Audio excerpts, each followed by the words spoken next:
ভাইফোঁটা দেওয়ার স্বরূপ, সেই স্বরূপেই বৈষ্ণবগণ দুর্গা পূজা করে থাকে, সেই স্বরূপেই বৈষ্ণবগণ যোগমায়ার আরাধনা করে থাকে। অতএব যোগমায়ার এইটি প্রকৃত স্বরূপ, কৃষ্ণ প্রীতিকর স্বরূপ।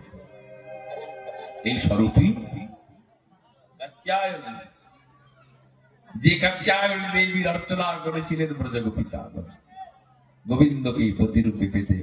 কাত্যায়নী মহামায়ে মহাযোগিন্নধীশ্বরী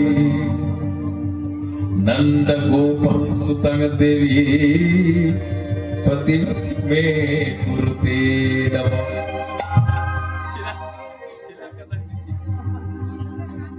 कात्यायनी महामाये महायोगिन्नधीश्वरी नंद गोप सुतंग देवी पति में कुरुते नमः। এই দেবী কাত্যায়নী যোগমায়া। অতএব চিন্তা করুন, পরিকর কারা, পার্ষদ কারা?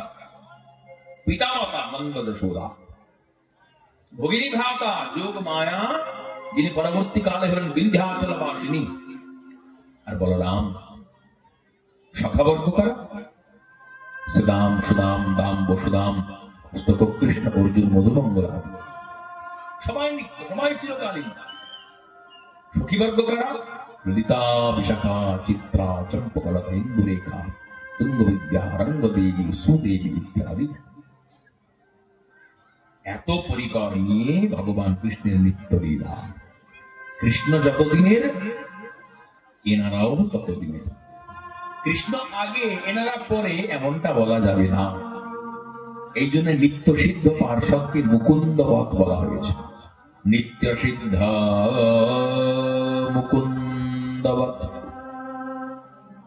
অতএব জিজ্ঞাসা করেছেন সুখমণি পরীক্ষিতকে, তোমার কৃষ্ণ কি এমন তপস্যা করেছে যে নন্দের মতো বাবা পেয়েছে, যশোমতীর মতো মা পেয়েছে? কৃষ্ণ যে পরতন্ত্র, পরাধীন, এটি দাম বন্ধন লীলার মধ্যে ব্যক্ত হয়েছে। যশোমতীর কানে প্রত্যেক দিনে নালিশ আসে, রাজার ছেলে নাকি হয়েছে চোর। সকলেই বলছে মা খানা চোর নন্দ কিশোর।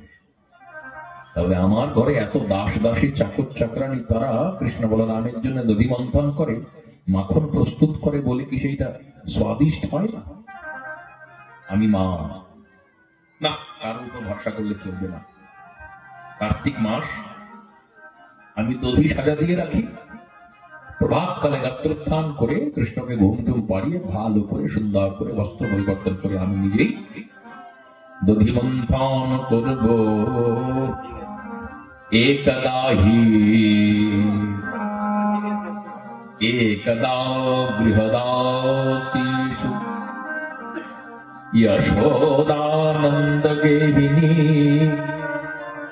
कर्मान्तरे नियुक्तासु निर्ममथ स्वयं दधि। एकदा गृहदासीषु यशोदानन्दगेहिनी। কোন একদিন, কোন দিন?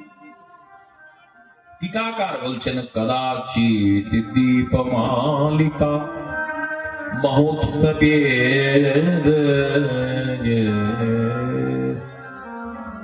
দীপমালিকা মহোৎসবে মানে দীপাবলির দিন। সেটি কোন মাসে হয়? কার্তিক।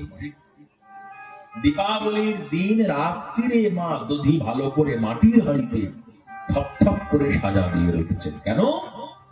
পরের দিন সকালে প্রত্যুষ কালে প্রভাতে উঠবো, রাত্রিবাস পরিত্যাগ করব, আর সুন্দর করে সেই দধিটি মেড়ে মন্থন করে তার থেকে উৎকৃষ্ট মাখন তুলব, যে মাখন আমার গোপাল খেতে বড় ভালোবাসে। অতএব একদা মানে দীপমালিকা তিথির দিন, কার্তিক মাসে গৃহের দাসীগণ কর্মান্তরে নিযুক্তাসু, অন্য কর্মে নিযুক্ত হইলে নন্দগেহিনী নন্দপত্নী স্বয়ং নিজে নিজেই দধি মন্থন করতে লাগলেন। গোপাল ঘুমিয়ে আছে রাত্রিরে, মা উঠবেন, বাবা উঠতে উঠতে গোপালের ঘুম হালকা। সঙ্গে সঙ্গে মাথায় পিঠে হাত বুলিয়ে গোপালের ঘুমটিকে দাঢ় করে